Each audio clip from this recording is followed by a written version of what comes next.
So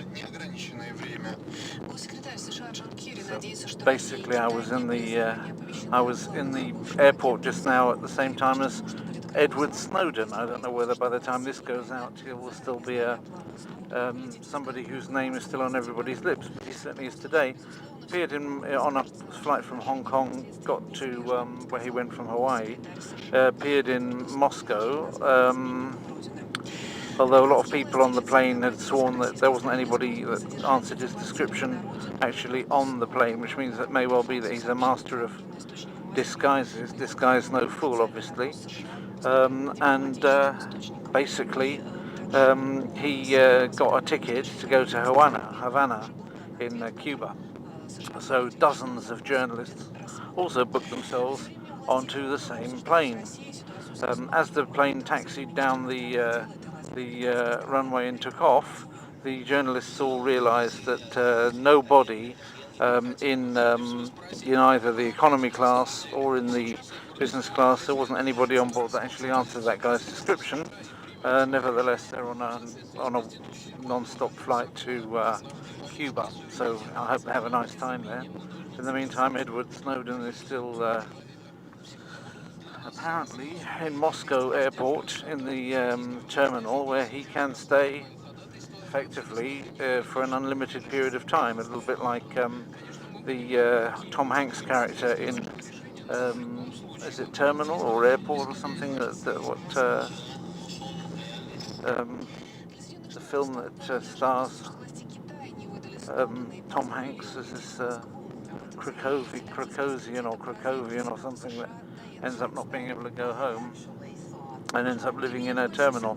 I can think of nicer terminals to live in than Terminal F at Sheremetyevo Airport, I can tell you.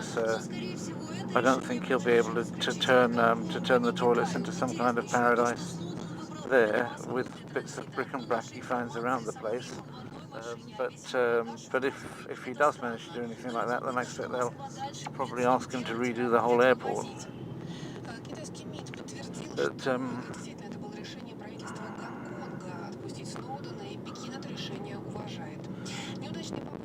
basically everybody wants to help him along a little bit, it seems, but nobody wants to really take responsibility for him. In the meantime, the Americans are doing their nut, and we're supposed to believe that they would be fair if they ever got their hands on Julian Assange.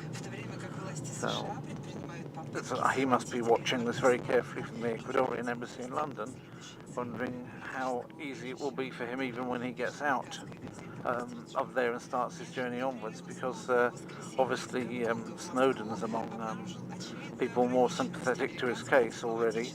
Russia Today was very positively reporting on it, for example. So, but still, it's not going without its adventures for him. People have mentioned other places where he might be going to, including maybe even Iceland, which has been thumbing its nose at America ever since it's refused to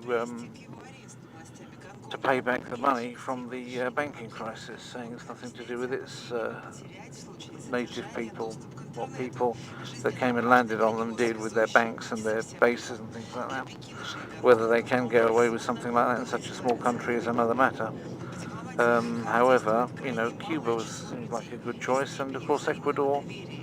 I think his application to Ecuador is pending. Whether he gets on a plane directly to Ecuador, or whether he goes via other countries, or whether he just simply stays put where he is for the time being, is anybody's guess as we speak.